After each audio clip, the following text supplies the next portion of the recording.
Ang muling pagsasalita niya ngayon ay nangangahulugang may napakalaking bagay na paparating. Si Baba Yaga ay isang salamangkero na may kakayahang manghula ng hinaharap. May lumitaw na bitek sa kadena, at bawat salitang lumalabas sa kanyang bibig ay isang propesya. Nagkagulo ang mga taong naroon. Agad silang naglabasan ng mga notebook upang may sulat ang bawat salitang kanyang bibigkasan. Ibinuka na ng ibon ang kanyang mga pakpak, at malapit nang bumagsak ang mga kuko ng agila. Ang araw na matagal nang hinihintay ni Baba Yaga ay hindi na malayo. Sa lalong madaling panahon, may isang Diyos na isisilang sa loob ng bilangguang ito. Samantala, kinukumpirma pa rin ni Kung Dante ang mga nangyari kay 182. Yung malaking puting halimaw kanina, siya ba talaga ang pumatay kina Lee at Rambutan? Umiling si 182. Hindi lang iyon. Hindi lang iisa ang gargoyle dito.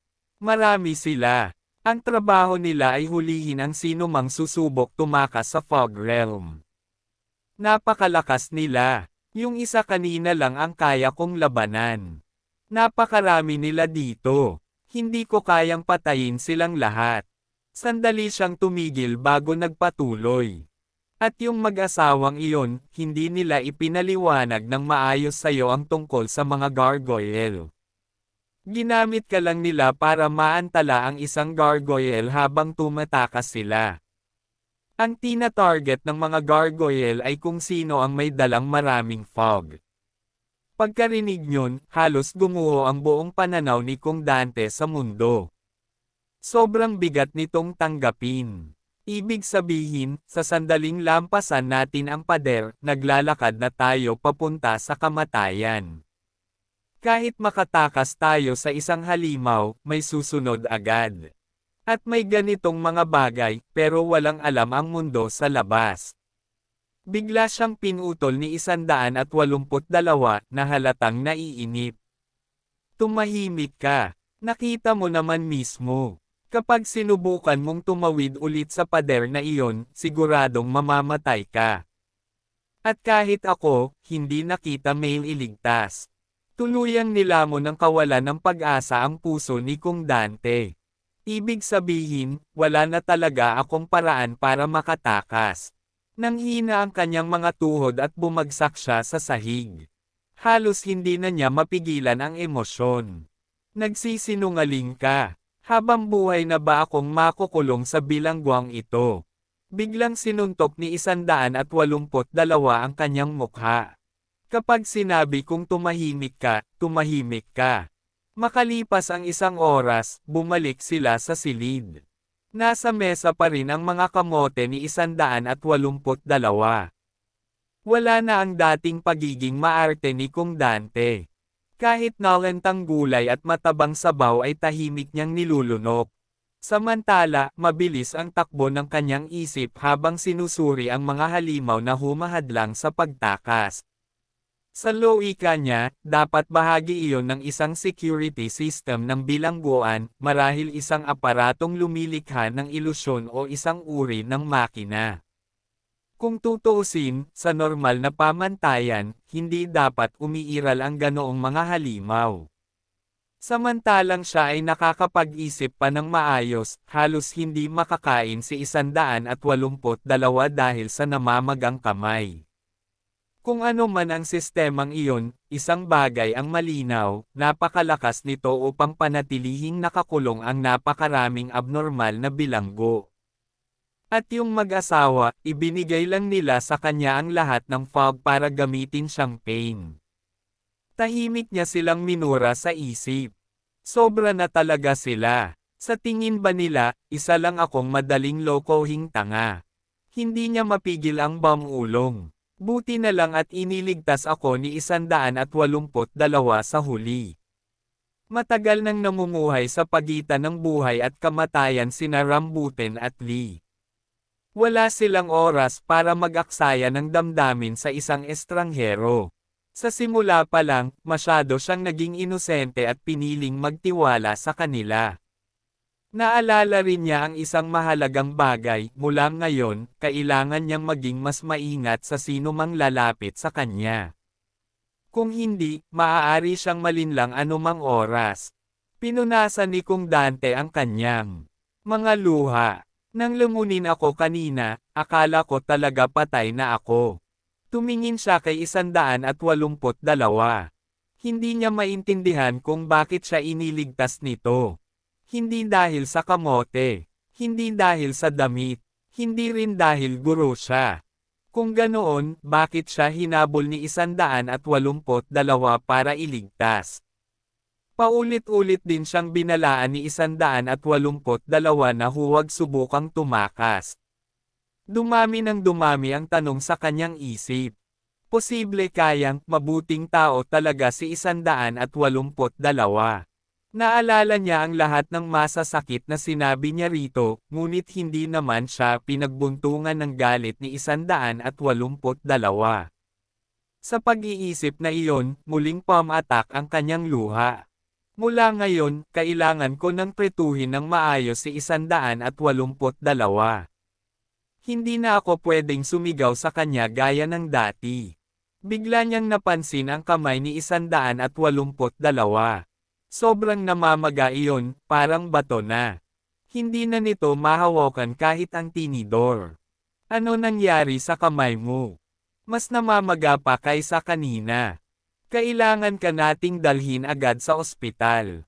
Agad itinago ni 182 ang kanyang kamay sa likod, ngunit kahit ang malapad niyang likod ay hindi nito natakpan ang namamagang braso. Maliit lang na sugat. Baka bali lang, sabi ni 182. Napabuntong hininga si Kung Dante. Maliit na sugat.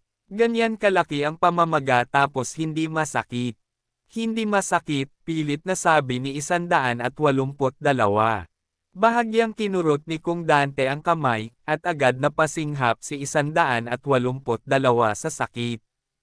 Hindi pala talaga siya ayos, pinipigilan lang niya. Pagkalipas ng 10 minuto, mabilis na ginawa ni Kung Dante ng pansamantalang splint ang braso gamit ang mga piraso ng tela. Halatang hindi natuwa si 182. Alisin mo iyan. Umiling si Kung Dante. Pansamantala lang ito. Kapag ginagalaw mo iyan, lalo lang sasakit. Huwag mong tatanggalin. Kahit anong paliwanag ni Kung Dante, ayaw pa rin ni 182 na nakatali ang kanyang kamay. Kailangan ko ang kamay ko para kumain at pumunta sa banyo. Paano ako mabubuhay kung nakatali ito? Napabuntong hininga si Kung Dante. Talaga bang wala kang alam o nagpapanggap ka lang? Kapag hindi na itama ang bali, baka habang buhay nang walang silbi ang kamay mo. Sa tingin mo makakaligtas ka dito gamit lang ang mga paa mo. Tumahimik si 182. Sa ngayon, pareho silang mahina. Wala sa kanilang kayang protektahan ang isa't isa. Kung makasalubong nila ang kahit sinong thug, baka sa isang saglit lang ay mamatay sila. Maya-maya, nagsalita si 182. Kung ganoon, pumunta tayo sa ospital. Biglang kumislap ang mga mata ni Kung Dante. May ospital dito. Hindi naman siguro ito butcher shop, di ba? Sa kabutihang palad, normal na ospital naman iyon. Ang problema lang, hindi eksaktong alam ni 182 kung nasaan. Natulala si Kung Dante. Hindi ka ba nagsisinungaling? Lumabas na minsan palang nakipag-away si 182 sa isang doktor, at naaalala lang niyang nasa bandang Zone 0 iyon. Agad na naalala ni Kung Dante ang hand-drawn na mapa ni Lee. Tama. May mapa ako. Agad niyang hinanap ang backpack sa silid. Hindi nagtagal, nakita niya ito sa isang sulok. At tama nga, nandoon ang mapa, pati na ang mahigit 10 fog spheres na hindi pa natatapon. Halos mapatalon sa tuwa si Kung Dante. Nandito ang mapa. Mahahanap natin ang ospital. Hindi niya napansin na nakatitig na si 182 sa fog. Ang dami pa nito, sapat para sa isang buwan. Maingat na inilatag ni Kung Dante ang mapa at hinanap ang simbolo ng ospital. Napakaliit ng icon kaya sinuri niya ang bawat sulok. 2 oras ang lumipas bago niya ito tuluyang nakita. Maliligtas ang kamay mo. Nakita ko na ang medical center. Ngunit sa oras na iyon, tuluyan nang nalulunod si 182 sa fog at hindi na naririnig ang sinasabi niya. Mula sa ayos ng mapa, napag-isip-isip ni Kung Dante na ang buong Fogland ay parang pizza na hinati sa mga piraso. 4 na sektor lamang ang nasa iginuhit na mapa. Pagkatapos mahanap ang ospital, may isa pa siyang hinanap, isang central control room. Hindi nagtagal, napansin niyang tila may hiwa ang gitna ng mapa. Ngunit nang tingnan niyang mabuti, hindi pala ito punit, nakatupi lang. May maliit pang bahagi sa ilalim na tinapalan ng tape. Agad niyang naisip na may mahalagang bagay na nakatago roon. Maingat niyang inangat ang nakatuping bahagi. At ang nakita niya ay eksaktong hinahanap niya. Ang command center, ang punong himpilan ng fog. Biglang kumislap ang kakaibang liwanag sa mga mata ni Kung Dante. Sa pinakagitna ng Fogland ay may central command. At posibleng doon nakatago ang paraan ng pagtakas. Agad siyang lumingon kay 182. 182. Halika dito. May plano ako. Pupunta tayo sa sentro. Ngunit nang lumingon siya, nakita niyang bahagyang nakasandal si 182 sa likod, may mukhang punong-puno ng kaligayahan. Walang nakakaalam kung ilang fog spheres na ang kinain niya. Samantala, sa kabilang panig, sa harap ng isang information shop, 2 malalaking lalaki ang papasok na sana sa pintuan. Mula sa loob ay naririnig ang malakas na tawa ng kanilang boss. Ang lalaking may tattoo sa mukha, si Kazem, ang kilalang information broker sa lugar na iyon.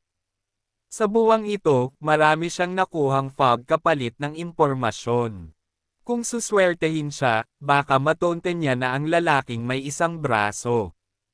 Ang magulo at maingay na paligid ay para bang isang pancake stall na nasusunog sa paningin ni Kazem, at tila nahuhumaling siya sa amoy nito.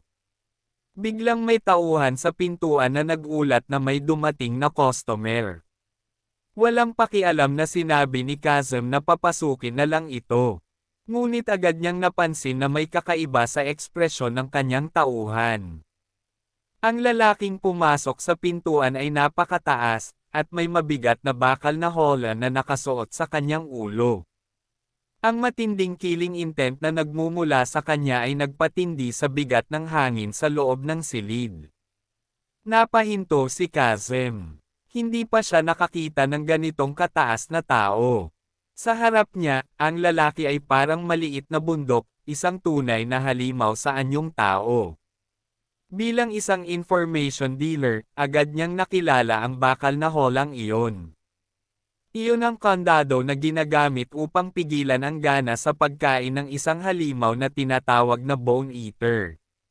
Sa laki ng katawan nito, si Bone Eater ang pinakadelikadong thug sa mga kalapit na distrito. Pinilit ni Kazem na manatiling kalmado. Magalang niyang tinanong kung ano ang pakay nito, kahit nanginginig ang kanyang mga nerbiyos. Ang mga halimaw na tulad nito ay bihirang-bihira magpakita. Bakit pupunta ang ganitong klase ng tao sa maliit niyang tindahan? Iniabot ni Bone Eater ang isang litrato. Prisoner #182. Taas, 182. Kulang ng isang braso. Matutulungan mo ba akong hanapin siya? Maingat na sinuri ni Kazem ang litrato at agad niya itong nakilala. Hindi ba ito ang mismong lalaking hinahanap ni Hound sa buong lugar? Sa bahagyang pagbabago ng kanyang tingin, agad na naunawaan ni Bone Eater. Nakita na nga ni Kazem si 182. Nang makasiguro siyang si 182 ang hinahanap nito, mabilis na humandar ang isip ni Kazem. 2 komisyon, magandang pagkakataon. Pinigil niya ang ngiti sa kanyang labi at dahan-dahang sinabi. Sa totoo lang, iniimbestigahan na namin ang lead na ito. At hindi lang ikaw ang gustong bumili ng impormasyong ito. Pero kung handa kang magbayad ng mas malaki, maaari ko itong ibenta exclusive sa'yo. Hindi niya inaasahan na ang pag-iisip ni Bone Eater ay walang kahit anong logika. Kung tutulungan mo akong hanapin siya, sapat na bayad na ang buhay mo. Magandang deal iyon, hindi ba? Halos mahulog si Kazem sa kanyang upuan. Anong klaseng biro yan? Hindi mo ba alam na labag sa batas ng underworld ang umatake sa mga information dealer? Ngunit walang pakialam si Bone Eater. Dahan-dahan niyang tinanggal ang bakal na holes sa kanyang ulo at dinilaan ang kanyang mga labi. Siguro titikim muna ako ng kaunting bahagi ng tenga mo. Tingnan natin kung masarap. Agad na tumulo ang malamig na pawis sa noo ni Kazem. Makalipas ang ilang sandali, isang matinis na sigaw ang umalangaw-ngaw sa silid. Sa sahig ay may dugo, isang sombrerong natanggal, at ang litrato ng komisyon. Nawala na ang isa sa mga tenga ni Kazem. Ngumanga si Bone Eater habang ngumunguya at gumawa ng kontentong tunog. Hindi ko inaasahan, masarap pala ang tenga mo. Sa gitna ng sigaw ni Kazem, malamig niyang sinabi. Magpadala ka ng mga tao para hanapin siya agad. Kapag hindi, kakainin kita ng buo. Pagkatapos nito, dumura siya ng isang hikaw sa sahig. Samantala, sa kabilang panig. Hindi lamang natagpuan ni Kung Dante ang central headquarters sa hand-drawn map ni Lee. Napagtanto rin niya na ito ay nasa isang sektor ng bilangguan na para lamang sa mga babae. Inisip niya na marahil doon nagsimulang iguhit ni Lee ang mapa. At nang maisip niya ang gusaling iyon ng kababaihan, may isang tao ang biglang pumasok sa kanyang isip. Mahina siyang nagbulong. Kamusta na kaya siya ngayon? Naalala niya na ang pangalan nito ay Lala. Noong araw na bumaba sila sa sasakyan, naghiwa-hiwalay sila papunta sa kani-kanilang mga classroom. Bago pa sila nagkahiwalay, nagkasundo pa silang magkita ulit sa susunod. Kung tama ang alaala ni Kung Dante, si Lala ay science teacher din tulad niya. Hindi naman siguro siya nakidnap, di ba? Umiling siya. Hindi naman siguro lahat kasing malas ko. Akala niya ay ayos lang si Lala. Ngunit ang hindi niya alam.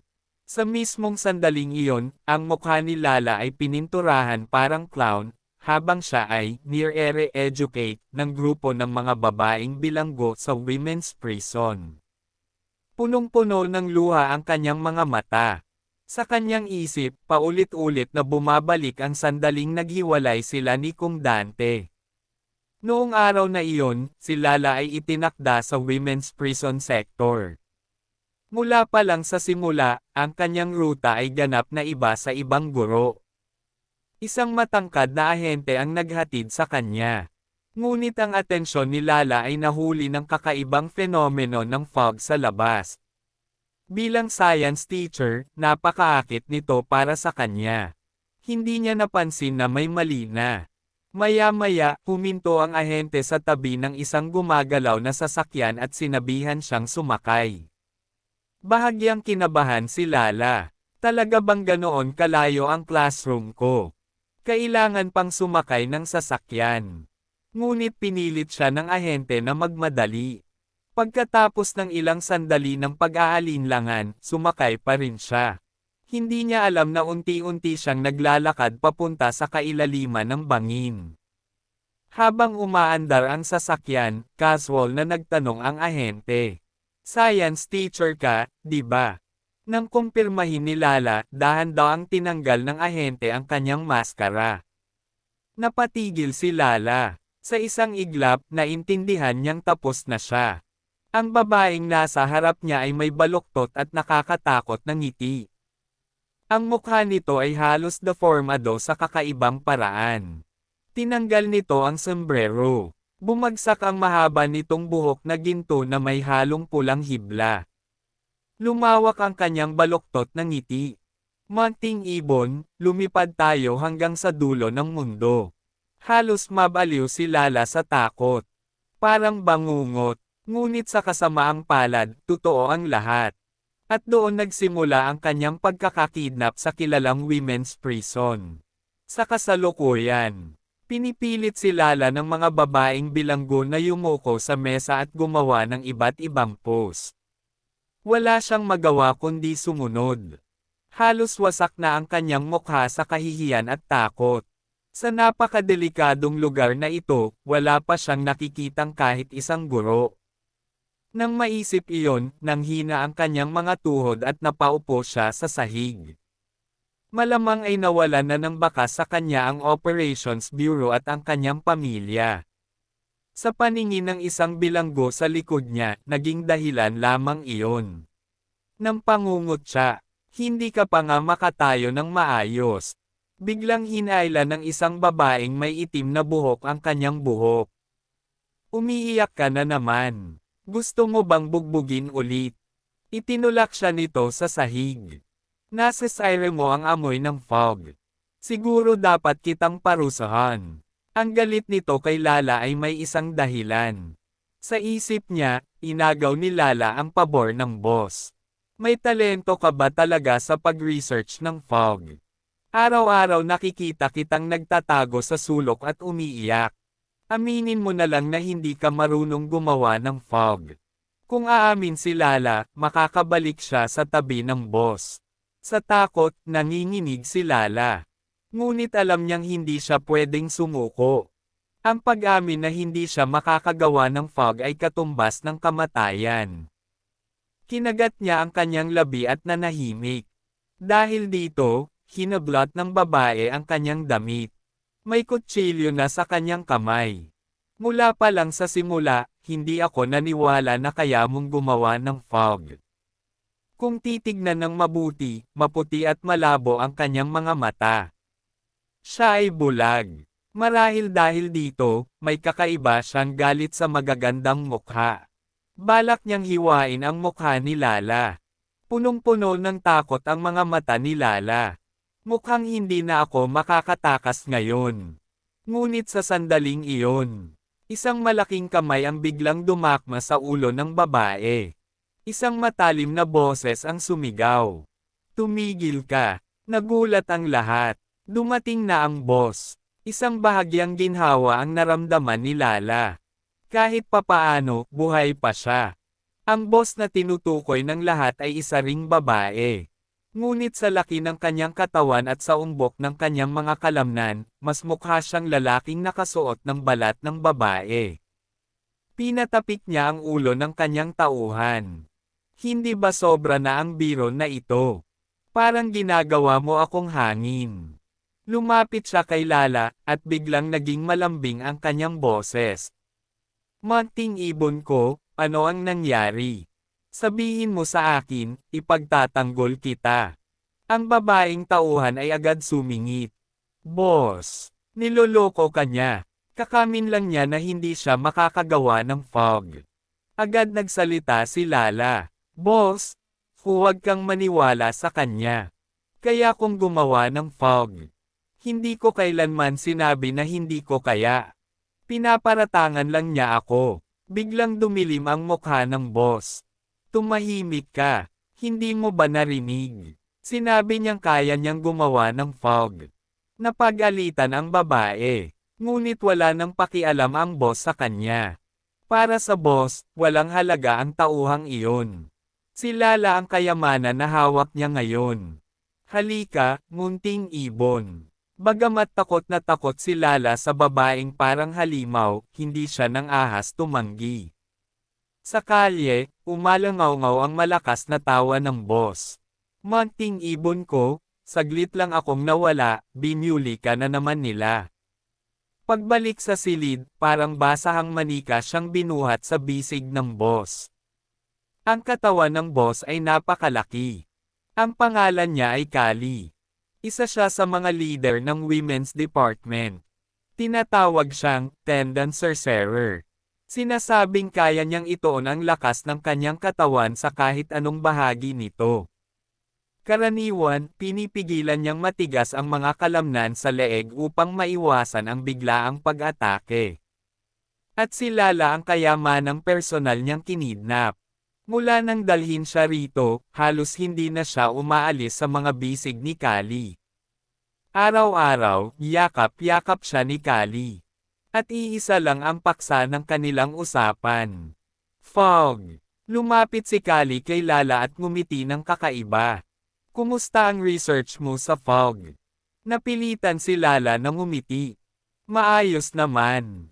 Noong nakaraan, binigyan siya ni Kali ng isang buong bag ng candy, isang bagay na sinabi ni Lala na kailangan niya. Ngayon ay muli siyang tinanong. May kailangan ka pa ba? Nang makita niyang nag-aalinlangan si Lala, unti-unting tumigas ang ekspresyon ni Kali. Huwag mong sabihin, tulad ng sinabi ni Nox. Hindi ka talaga marunong gumawa ng fog. Pinilit ni Lala. Napigilan ang kanyang takot. Kapag nagpanik siya, mabubunyag ang totoo. Malapit na akong matapos, kulang lang ako sa oras. Lagi akong ginugulo ni Nox kaya nahuhuli ako. Ngunit sa totoo lang, hindi pa niya alam kung ano talaga ang fog. Ang tinatawag na research ni Lala ay isa lamang palusot para manatiling buhay. Biglang tumayo si Kali. Iyon lang pala ang kulang mo, oras. Bakit hindi mo sinabi agad? Hindi pa siya tapos magsalita nang bigla niyang binuksan ang pinto. Hahanapin ko si Nox ngayon. Mula ngayon, hindi ka na niya guguluhin. Kahit ilang beses pa siyang tawagin ni Lala, hindi huminto si Kali. Mabibigat ang kanyang hakbang habang naglalakad sa pasilyo at sumisigaw kay Nox na lumabas at harapin siya. Parang nablangko ang isip ni Lala. Masama ito. Gusto lang sana niyang gamitin ang palusot na iyon para makakuha ng ilang araw na palugit. Hindi niya akalaing haantong ito sa ganitong kaguluhan. Hindi nagtagal, narinig ang mabibigat na yabag sa labas ng pinto. Nang makita niyang bumalik si Kali, nakahinga ng bahagya si Lala. Ang bilis naman, hindi niya siguro nakita si Nox. Kung ganoon, baka may kaunti pa siyang oras. Ngunit ang sumunod na sinabi ni Kali ay nagpatigil ng kanyang dugo. Mayroon ka na ngayong sapat na oras. Hindi ka naguguluhin ni Nox kailanman. Biglang kumabog ang dibdib ni Lala. Ito ay sa pagitan namin ni Nox. Lady Kali, hindi mo na kailangang makialam. Kakausapin ko siya ng maayos. Ngunit yumoko lamang si Kali at tumingin sa sahig. Magsalita ka na, Nox. Maya-maya, may ulong dahan-daang sumilip mula sa likod ng kurtina.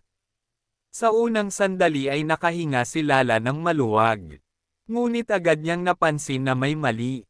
Biglang hinawakan ni Kali ang ulo na parang bola at iniangat ito. Ngayon makakapag-focus ka na sa paggawa ng fog. Hindi na kukunin ni Nox kahit isang segundo ng oras mo. Nanigas si Lala. Baliw ang lahat dito, ako lang ang normal. Halos nanginginig sa tuwa si Kali habang tumatawa ng baliw. Basta may oras ang munting ibon ko, makakagawa siya ng walang katapusang fog. Napakaganda. Sa wakas, mass production na ang fog. Sa sandaling iyon, tuluyang gumuho ang loob ni Lala. Alam niyang patay na si Nox. At hindi na rin siguro magtatagal bago dumating ang kanyang sariling kamatayan. Samantala, sa ibang lugar. Ginagaya ni na Dante at 182 ang lakad ng mga bilanggo habang dahan-daang lumalapit sa command center ng Zone 0. Ngunit ang sobra-sobrang pag-arte ni Kong Dante ay nagpagulo kay 182. Ipinaliwanag ni Kong Dante, may kasabihan, kung gusto mong magtago ng puno, itago mo ito sa gubat. Nakasuot ako ng puting hood at ginagaya ko ang lakad nila, 182, hindi ba mukhang tunay na bilanggo ako? Hindi nagsalita si 182. Sinipa niya lang si Kung Dante. Hindi ka ba pwedeng huminga ng mas tahimik? Nakakainis ka. Ang bagal mo pang maglakad. Hindi ka mukhang normal na bilanggo. Pagkatapos ay nagmokmak siya. Ayoko nang maglakad. Gutom na ako. Dumaan tayo sa 2 cafeteria pero ayaw mo akong pakainin. Walang magawa si Kung Dante. Matanda ka na pero nagtatampo ka dahil sa pagkain. Sinabi ko ng delikado ang mga cafeteria. Maraming mata ang nakatingin doon. Sa ngayon, hindi na ang dating walang direksyong tanga si 182.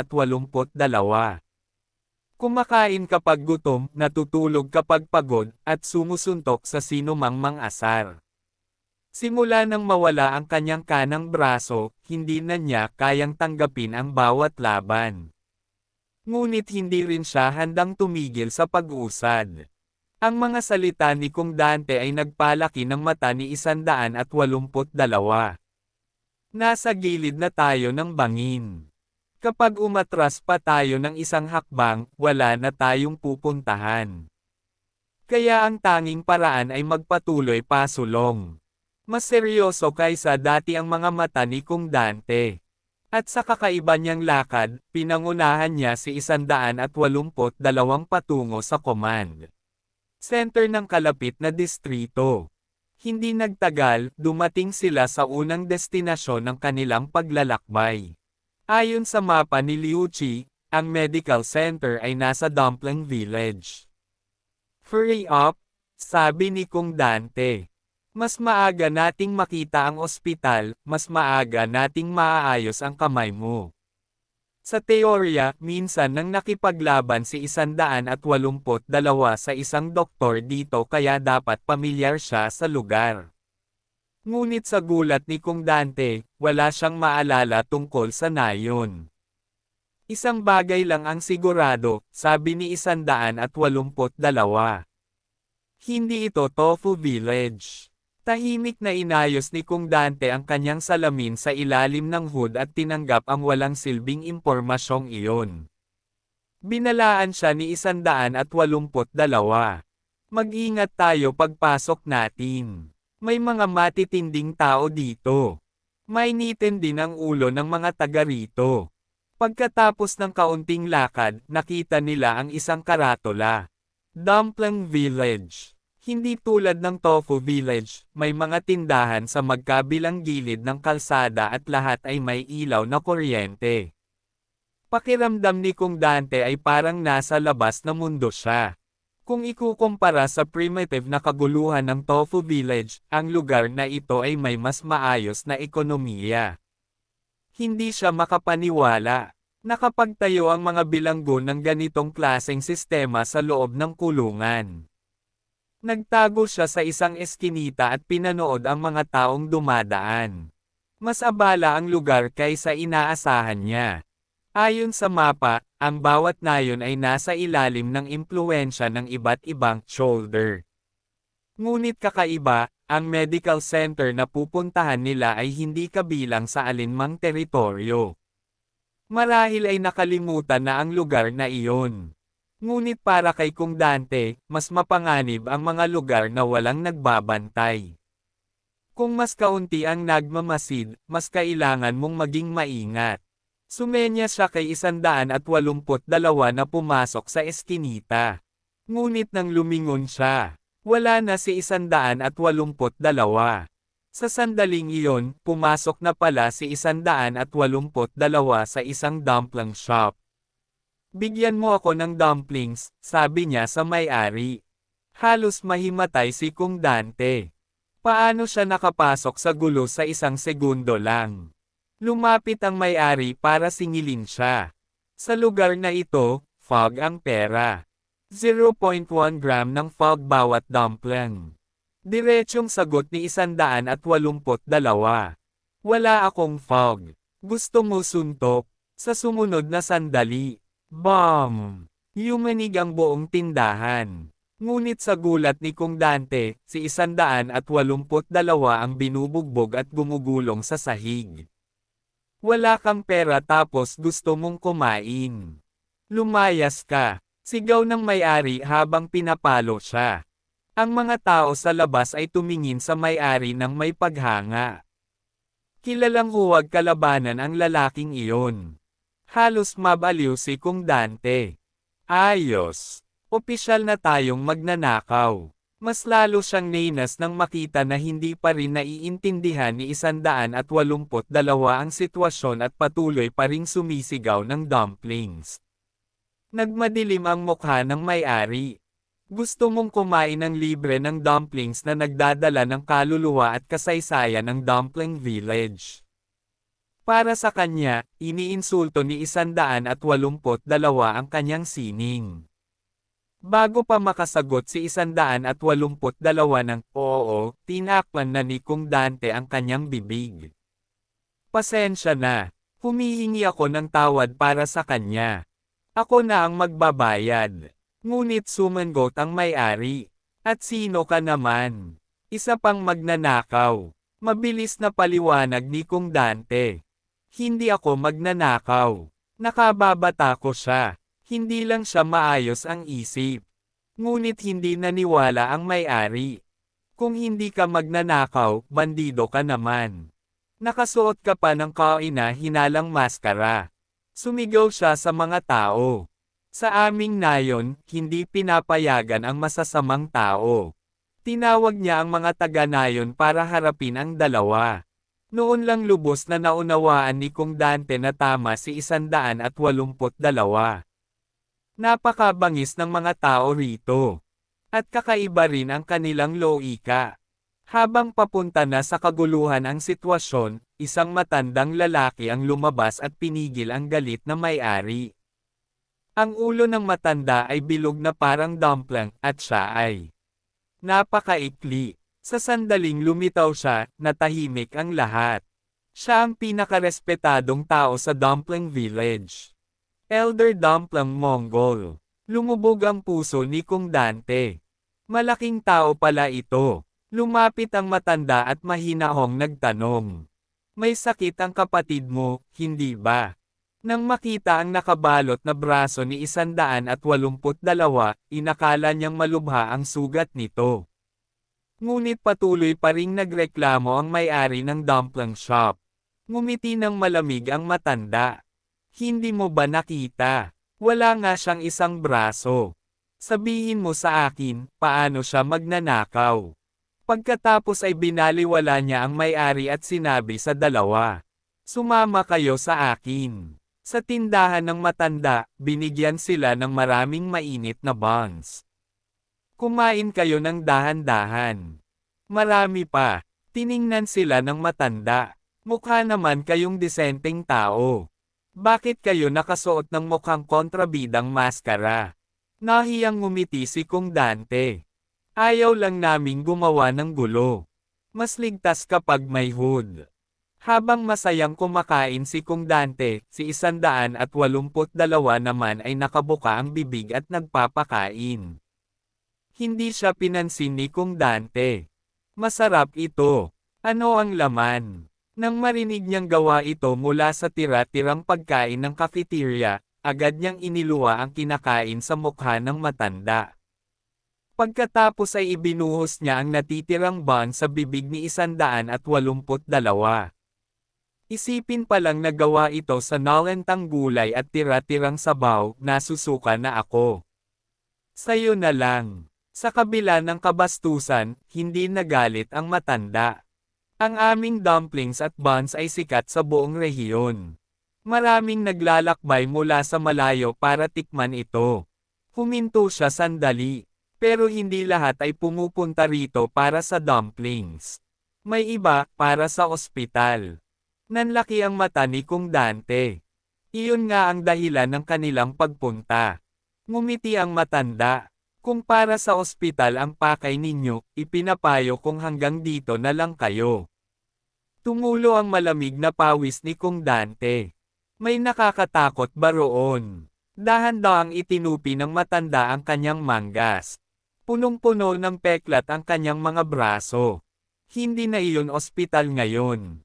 Tinatawag na namin itong Demon King Castle. Napalunok si Kong Dante. Sapat na ang pangalan pa lang.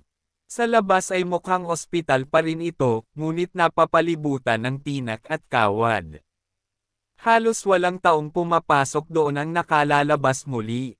Sa Dumpling Village, ito ay isang mahigpit na ipinagbabawal na lugar. Samantala, sa base ng information broker, buong araw nilang pinagsama-sama ang lahat ng datos na nakolekta ng mga information dealer. Ang mesa sa harap nila ay naglalaman ng listahan ng bawat bilanggo sa Fogland. Sa sistema ng Fogland, ang mga numero ng mga bilanggong namatay ay nire-recycle at ibinibigay sa mga bagong bilanggo. Kaya posible na ang isang numero ay mapunta sa dalawang magkaibang tao sa magkaibang panahon. Ilang dekada nang ginagamit ang sistemang ito. Ngunit ayon sa mga tala, ang bilanggo na may numero 182 ay matagal nang idinaklarang patay. Sa loob ng 10 taon, ang numerong 182 ay hindi na muling naitalaga sa kahit kanino. Kaya wala ni isang information broker ang may ideya kung saan nagmula ang lalaking may puting buhok na ito. May isa sa kanila ang nagbigay ng hula. Baka naman kinuha lang niya ang number tag ng isang patay. Maraming tao ang mahilig magnakaw ng mga bihirang numero. Ngunit hindi sumang-ayon ang boss ng information network. Narinig niya mismo kay Hound na nang sumali si 182 sa sweet potato class, nakatanggap ito ng bagong uniforme. Ibig sabihin, totoo ang numero ng bilanggo. Kung hindi, hindi siya bibigyan ng bagong damit. Nagulat ang dalawang tauhan. Habang nakaturo sa litrato, dahan-dahang sinabi ng isa. Kung hindi siya namatay ilang dekada na ang nakalipas, hindi ba dapat sobrang tanda na niya ngayon? Parang napakabata pa rin niya. Hindi ba iyon baliw? Nakakuha kaya siya ng kakayahang manatiling bata magpakailanman? Biglang dumilim ang mukha ng boss. Imposible. Wala pang taong nanatiling bata magpakailanman. Pinigan niya ang utak niya. Ilang dekada nang ina-update ang sistema. Sa ganoong kahabang panahon, siguradong may narinig na dapat ang mga information dealer. Pero kahit gaano sila maghanap, puro pira-pirasong impormasyon lang ang kanilang nakukuha. Kaya may dalawa siyang teorya. Una, maaaring itinago ng administrasyon si 182. Madali lang naman para sa kanila iyon. Ngunit ang ikalawang teorya ay mas nakakatakot. Kung hindi pinakialaman ng administrasyon ang pagkakakilanlan ni 182, ibig sabihin ay mas misteryoso pa ang lalaking ito kaysa sa inaakala nila. Ang pinakamatibay na hula ng boss. Maaaring si 182 ay isang halimaw na lumitaw kasabay ng paglitaw ng Fogland mismo. Samantala, bumalik tayo sa Demon King Castle. Ang pinagmumulan ng takot sa lugar na iyon ay isang tao lamang na naninirahan sa loob. Para siyang Diyos-demonyo na nagbabantay sa gusaling iyon. Ang mga peklat sa braso ng matandang elder ay gawa ng taong iyon. Mabuti pang huwag na kayong lumapit doon, babala niya. Hanggang ngayon, wala pa akong nakikitang taong nakalabas ng buhay mula roon. May biglang ideya na sumagi sa isip ni Kong Dante. Posible bang isa siyang shoulder? Agad itong tinanggihan ng elder. Hindi siya shoulder.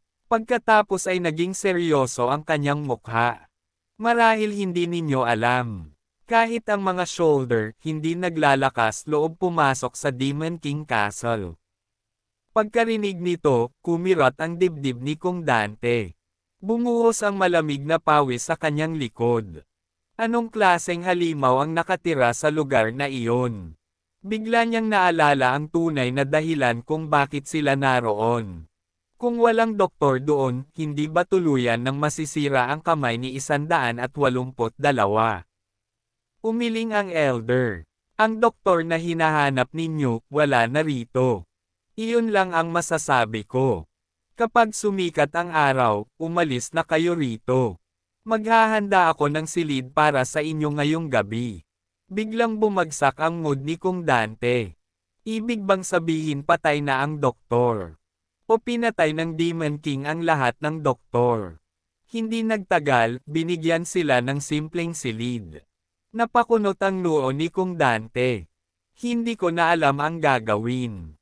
Naging Demon King Castle na ang ospital. Hindi tayo makapasok. At mukhang wala na ring doktor doon. Tumingin siya kay 182. Kailan mo ba nakita ang doktor doon? Sandaling nag-isip si 182. Samantala, kumirot muli ang sentido ni Kong Dante. Maging malinaw ka. Kailan? Ano ang itsura ng ospital noon? Ano ang nangyari? Ikwento mo lahat. Ikiling ni 182 ang ulo habang pilit inaalala. Naputol ang kamay ko. Napahinto ang paghinga ni Kong Dante. Pinutol ito ng doktor. Noon, halos maputol ang braso ni 182. Hindi tumitigil ang pag-agos ng dugo. Nahihilo siya at sobrang gutom. Pagkarating niya sa ospital, may isang doktor na lumapit. Bigla siyang nagkaroon ng pag-asa. Doktor, sabi niya, gawan mo ako ng bagong braso. Hindi napigilan ni Kong Dante ang sarili. Talaga, iyon mismo ang sinabi mo. At ano ang sagot ng doktor? Matagal nag-isip si 182. Sa tingin ko, minura niya ako. Isang napakaduming mura. Tangge ka ba? Bakit hindi mo ako turuan kung paano gumawa ng bagong braso para sa'yo, lintik na puting buhok? Sa totoo lang, naisip ni Kong Dante na makatuwiran naman ang reaksyon. Kahit gaano pa ka-advanced ang teknolohiya, hindi pa rin ganoon kadali gumawa ng bagong braso. Ngunit noong panahong iyon, nagalit si 182. At sinuntok niya ang doktor. Napapawisan si Kong Dante. Hindi ba dapat tinihil mo muna ang pagdurugo at nagbenda? Paano ka nagkaroon ng lakas para makipag-away? Paano ba gumagana ang utak mo? Pagkatapos noon, naging malaking santukan ang lahat. Suntok at sipa mula sa magkabilang panig. Walang gustong umatras. Akala ni Kong Dante na ang doktor sa Demon King Castle ay pinatay ni 182. Hindi kayang tiisin ng ordinaryong tao ang suntok nito. Ngunit iba ang sagot ni 182. Hindi niya pinatay ang doktor. Sa halip, ang doktor ang nagpatamba sa kanya. Pinwersa siyang mahigis sa sahig at binugbog hanggang hindi na siya makalaban. Nang maalala iyon, nagngangalit ang ngipin ni 182. Sa pagkakataong ito, babawi ako. Agad siyang pinigil ni Kong Dante. Sino naman ang lalabanan mo ngayon? Kumalma ka. Nandito tayo para humanap ng doktor, hindi para hamanin ang Demon King. At sinabi na ng elder na wala na ang doktor sa ospital. Ngunit sigurado si 182. Nasa Demon King Castle ang doktor. Kaya pupunta ako roon para labanan siya. Bakit mo ako pinipigilan? Napakurap si Kong Dante. Paano mo nalaman na buhay pa siya at nasa Demon King Castle? Itinuro ni 182 ang kanyang tainga. Narinig ko siya. Sigurado ako. Nang makarating sila sa Dumpling Village, narinig niya ang tunog ng gunting. Isang tunog na pamilyar sa kanya. Gunting ng operasyon. Sa parehong oras, sa isang silid sa loob ng Demon King Castle. May isang kamay na umiikot sa isang pares ng gunting. Sa tabi ng bintana, may nakatayong lalaking nakaitim, nakapulupot ang mga kamay sa likod. Siya ang doktor na tinutukoy ni 182. Kinabukasan ng umaga, dinala ni Kong Dante si 182 sa labas ng Demon King Castle. Puro dugo ang lupa. Sa taas, may lumang sirang karatula na halos mabasa pa ang salitang "Center". Nakakalat ang mga bangkay sa paligid. Ang ilan ay natuyo na parang mummy sa ilalim ng araw. Ang iba naman ay kalansay na lamang. Hindi nag-exaggerate ang elder. Hindi na ito ospital. Ito ay impyerno. Sigurado ka talagang naririnig mo ang doktor sa loob. Tanong ni Kung Dante. Nina si 182. Hindi ba sinabi ko nang naririnig ko siya? Paulit-ulit ka na lang. Nakakainis. Ngunit ang detalyeng iyon ay nagbigay ng kakaibang excitement kay Kung Dante. Napagtanto niya kagabi na hindi normal ang pandinig ni 182. May mga tunog siyang naririnig na hindi kayang marinig ng ibang tao. Hindi rin iyon maipaliwanag ni 182. Basta naririnig ko. Maipapaliwanag mo ba kung bakit nakakakita ka? Para sa kanya, natural lang iyon. Sa kakatanong ni Kung Dante, Nina si 182 at sinabi na lang. Hindi ko alam. Doon napagtanto ni Kung Dante ang isang posibilidad. Dahil kaya sa dami ng fog na kinain niya. Baka nagising ang isang uri ng hearing ability.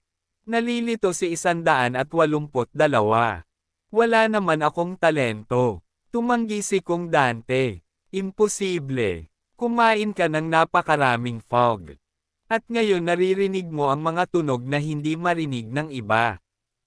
Iyon ay malinaw na auditory ability. Kaya pala lagi niyang sinasabing maingay si Kung Dante. Dahil sobrang talas ng kanyang pandinig. Para patunayan ito, tinakpan ni Kung Dante ang kanyang bibig at pabuulong na nagmura. Halos hindi niya marinig ang sarili niyang boses. Ngunit agad na lumingon si 182 at tinitigan siya ng masama. Kinilabutan si Kung Dante. Hindi ito biro. Bago pa siya makapagsalita, bahagyang sinipa siya ni 182 sa dibdib. Kung hindi ako nagpigil, patay ka na. Dahil dito, ngayon ay nakatayo si Kung Dante sa harap ng Demon King Castle, puno ng gulat at tuwa ang kanyang mga mata. Ito ay isang tunay na kakayahan na umiiral lamang sa Fogland. Hindi niya malaman kung tatawagan ba itong ospital o Demon King Castle. Maya-maya ay nakarating sila sa main entrance. Habang papasok na si 182 ng diretsyo. Bigla siyang hinayla ni Kung Dante sa pader. Hoy tanga! Huwag kang basta-basta papasok. Halika muna rito. Pag-usapan natin ang plano. Nagtago sila sa gilid ng pinto at sumilip sa loob. Mukhang ito nga ang pangunahing pasukan. Dahil naririnig ni 182 ang kahit anong tunog sa loob, gumawa si Kung Dante ng reconnaissance plan. Plano na inansayo nila, kagabi. Para hindi makalimutan ni 182, pinaulit niya ito. Kumatok muna. Pagkatapos ay agad magtago. Kung hindi doktor ang lalabas, kunin ang teacher at tumakbo.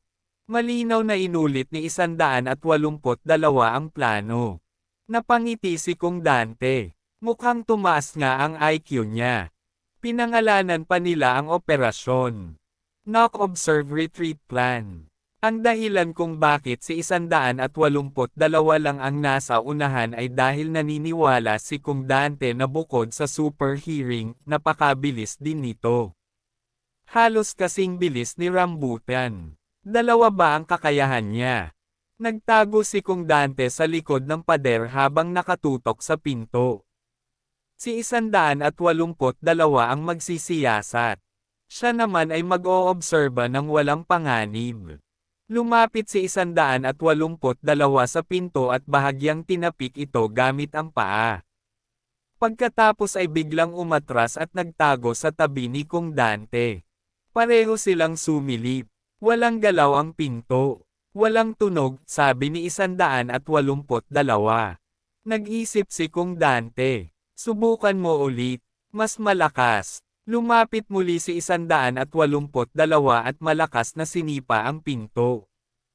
Pagkatapos ay mabilis na bumalik sa tagwan. Ngunit nanatiling tahimik ang loob. Walang kahit anong galaw. Posible bang walang tao sa buong gusali? Kung ganoon, saan nanggaling ang boses ng doktor na narinig mo? Habang nag-iisip si Kung Dante, biglang sumugod si 182 papasok. Bumalik ka rito. Huwag kang padalos-dalos. Ngunit sa pagkakataong ito, iba ang nangyari. Sa sandaling tumama ang paa ni 182 sa pinto. Boom! Lumipad ang buong pinto mula sa bisagra. Niyanig ang buong gusali. Sa isip ni Kung Dante, sunod-sunod ang mura. Napaka-impulsive niya. Ito ang Demon King Castle. Pagtingin niya muli, wala na si 182 sa pintuan. Malinaw na pumasok na siya sa loob upang hamanin ang doktor. Mahinang sumigaw si Kung Dante. 182, naririnig mo ako, di ba? Lumabas ka agad. Medyo natatakot akong mag-isa rito. Hindi pa siya halos tapos magsalita nang biglang lumitaw si 182. Ngunit hindi dahil lumabas siya ng kusa, kundi dahil sinipa siya palabas mula sa loob. Lumipad siya palabas ng pintuan at gumulong ng ilang beses sa lupa bago tuluyang huminto. Ang lakas ng isang sipang iyon ay sapat para mabigla si Kung Dante. Ang lakas ng doktor na ito. Halos kapantay ni 182 sa laban. Dahan-dahan siyang tumangala papunta sa pintuan. Mula sa loob ng madilim na gusali, may isang malabong figure na unti-unting lumalabas mula sa anino. Siya na ba ang Demon King? Isang hakbang. Dalawang hakbang. Sa kanyang mga paa ay malinis na puting sapatos. Sa kanyang mga binti ay madilim na asol na pantalon. Sa kanyang kamay naman ay may isang pares ng gunting na patuloy na umiikot sa pagitan ng kanyang mga daliri. Biglang nanigas si Kung Dante. Hindi ito ang inaasahan kong itsura. Isang mababang boses ang dahan-daang umalangaw-ngaw. Ikaw na lintik na puting buhok. Hindi pa ba sapat ang leksyon na binigay ko sa iyo noong nakaraan? May lakas ka pang bumalik para magpabugbog ulit. Ang lalaking nakatayo sa harap nila ay ang mismong doktor na tinutukoy ni 182.